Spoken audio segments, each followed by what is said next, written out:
And then if there's funding involved, outside funding, say from the SBA or private funding even, like we went to a private equity group, there's a lot to have happen. And owners, sellers are not generally prepared for that. As I mentioned before, they may be fantastic at what they do, fantastic printer, an incredible HVAC guy, a great lawyer, a great doctor, but they've never done this before. And there are a lot of requirements to get from A, the beginning of the process, to Z, to the time we close. So I would say that patience is a virtue. I didn't create that line, of course, but patience is a virtue and one which you have to just trust the process. Hello and welcome to the Smart Business Owner Podcast with your host, Schubert. Hello and welcome to the Smart Business Owner Podcast. My name is Schubert, your host. As always, we are here to bring you the best insights and strategies to help you grow, protect, and thrive in your business. Today, I'm thrilled to introduce someone who brings a wealth of expertise and experience to the show. Our guest is Phil Proctor, a seasoned business advisor affiliated with Transworld Business Advisors. Phil is not only a trusted advisor in the field, but also a certified public accountant, a CPA. He holds an MBA, giving him a unique perspective that combines business strategies with financial insight. He's based in South Florida. Phil has worked with countless business owners, helping them navigate the complexity of buying, selling, and growing their business. Whether you're looking to expand your business, considering a sale, or just want to gain a sharper edge in your financial strategies, Phil has invaluable insight to share. Phil, welcome to the show. Thanks for having me. Appreciate that. Of course. It'll be fun. All right. So, Phil, obviously I've known you for a while now, but for some of our listeners that don't know anything about you, why don't you go ahead and tell us a little bit about your background, how did you get started and all the good stuff. Well, I started as a young white boy in Brooklyn. That's a quote from a movie, by the way. That's fine. No, we grew up in New York. And by the way, I just got back. We went back. A bunch of us went to the World Series in New York last week. How was that? Yeah, it was fantastic. It turns out we attended the only game that the Yankees won. Wow. And, I'm assuming you're a Yankee fan. I am a Yankee fan, but it wasn't all that important, Schubert, to me that they won. It was just checking something off my bucket list, going to the World Series. It was a big deal. And New York, which always has a certain pulse to it, as you're aware, right, was absolutely electric. Wow. From the series. Everyone from janitors to waiters to the people at the front desk, the clerks, everyone was talking about the series. And it was just an amazing experience. To any baseball fan, I would say you've got to go at least once. It was fantastic. Was that your first time that you attended? First time at a World Series, yes. And to have it against, between the Yankees and the Dodgers, I guess Yankees and Mets would have been just as good. But, there's a long-time rivalry between first the Brooklyn Dodgers and the Yanks, and now, of course, right. L.A. And it was a great experience. Of course, we did all the other attendant things over a 5-day period that any tourist would do. The city's alive and vibrant. It was fun, a lot of fun. That's good. Yeah. We just for purposes of comparison. So, we spend most mornings in a place called Bryant Park. You might not know it. Basically, Midtown. Okay. Near Times Square. It's just an oasis amongst the concrete jungle. And so we'd have our breakfast out there with thousands of people walking by as we were having our breakfast in a beautiful park-like setting. Like I say, almost like an oasis. Right. And then when we came home, so we'd have my wife and I have our breakfast out on the back porch on our lake, and both are equally magnificent, but there was just a stunning difference between the two. Wow. One with all the vibrancy of New York City, right, and one with the peace and quiet of my ducks in my backyard and my lake. Right. It was an interesting dichotomy. That's all. That's good. Yeah, it was fun. So it was good to go back to your roots, a New York City boy.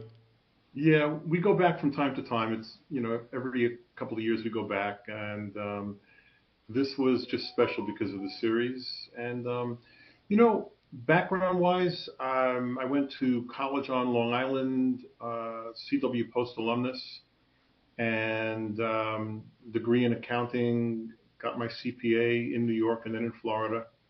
Worked for a Big Eight, at the time, Big Eight accounting firm. Now, of course, it's Big Four. You guys know it as EY. Back in the day, it was Ernst and Ernst, Right. not EY. And got a great business background there. And there's no place like that to get a really great in-depth feeling and knowledge and understanding about the ins and outs of business, how it works, different accounting systems, different businesses, different industries. We were totally, at Ernst, we were totally industry agnostic. So I got a great indoctrination as a young man into retail and wholesale and industrial and manufacturing, all kinds of industries, and just a fantastic experience at Ernst, sort of cutting my teeth.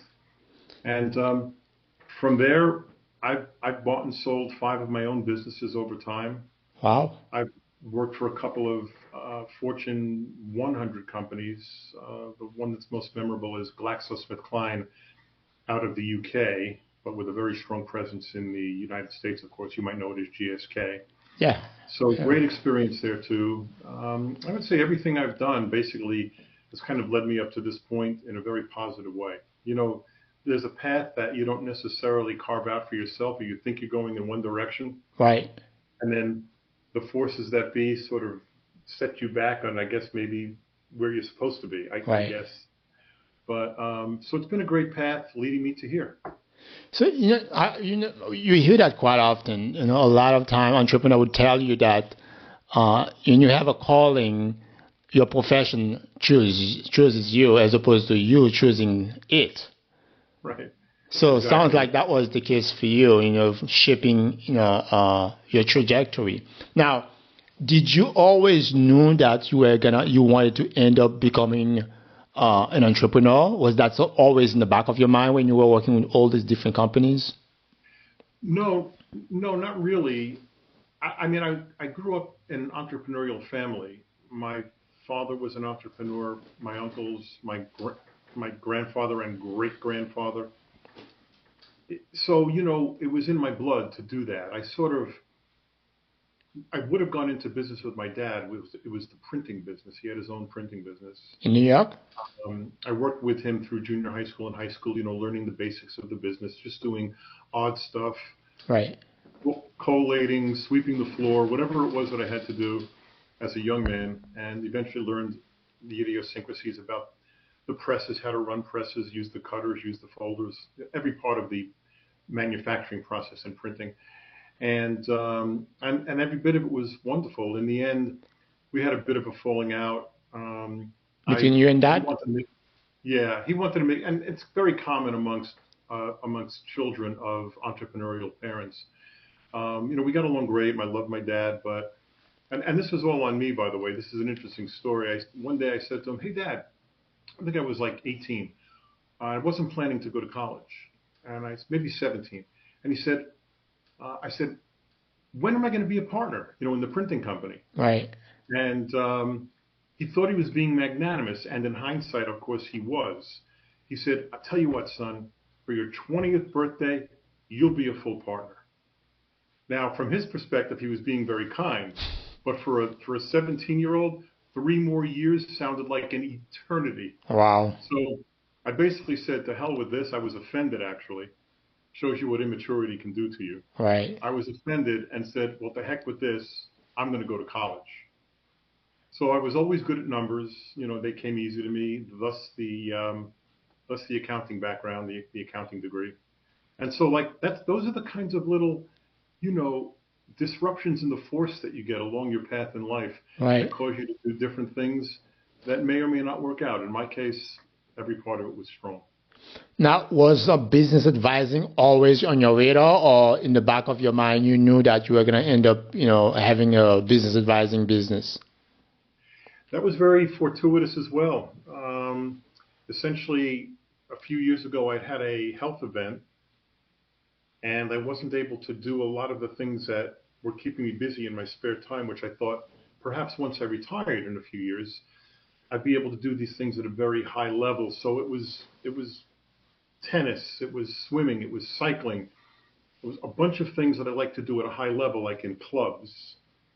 And once I had this health event, I was still able to do them, but not nearly close to the level that I had done them prior to this health event. So I was very upset, disappointed, and I decided to retire. And I was just sitting in the pool with my friends all day. I live in a nice retirement community, just sitting around with my friends all day. And Schubert is like, it's hard to explain, I think. You'll understand it, and I hope to the folks who are listening, they'll understand it. I just felt a terrible sense of what you might refer to as irrelevancy. I didn't feel important to anyone anymore, like I made a difference. I mean, life was fine. We live in a paradise. We're all, you and I are living in South Florida. It's Right. fantastic to live, as you're aware. But there's some part of me that wants to make a difference. And as a retired person, I couldn't do that. I felt very unneeded. I mean, I have a great family, great friends, but it's different commiserating and having fun with people versus being needed by them. So I was sitting around one day at the pool with my wife. Not the first time, by the way. We went through a life question with my wife to come to my aid, and she put together all of my strengths, both of them. She did. Yeah, both strengths. And she basically, she was the one who suggested it. And I went to research it. This is a couple of 3 years ago. And once again, she was right. And so I wound up interviewing with a couple of the major firms. Transworld, which is where I am today. Transworld happens to be the largest business brokerage in the world, certainly in the U.S., with a tremendous amount of resources and a tremendous marketing thrust and reach. Right. I felt that, though I knew a lot about business, and I've been doing it all my life, I didn't really know much about business brokering, though I had sold a couple of my businesses and purchased a couple of them through business brokers. I didn't really know the ins and the outs. So I wanted a company that could teach me, educate me, and then be sort of like a backbone for me when I had questions, so that I wouldn't fall down. I'd be able to help my clients as if I'd been doing it for 30 years. Right. And very fortunately, I made the right choice in that. I could go on and on about how great Transworld is, but I've found the right place. The backup, the support for my clients is nothing short of fantastic. Now, when your wife mentioned that to you or suggested that to you, hey, why don't you become a business advisor? You've owned so many businesses over the years. I think you'd be great at that. Was there any pushback on your side to her to say, no, I don't want to do it? Or was it an inspiration for you to say, hey, that's the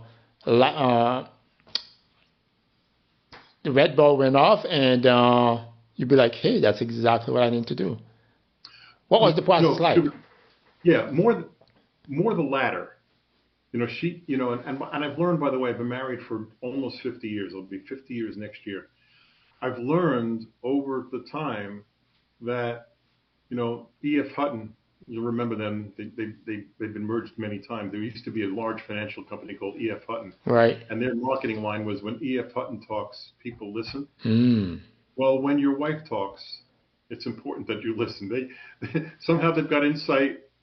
And I've learned over the years that I need to listen to that. So my ears perked up. And I went to a point where I said, okay, I'll research this, and I did. And it just took a lot of, honestly, without joking about my strengths, it just took a lot of what I already had, including a very strong affiliation with many of the CPAs in the South Florida area. I know a bunch of them. And just a tremendous amount about business. And I really like being a resource. As I said, I wanted to feel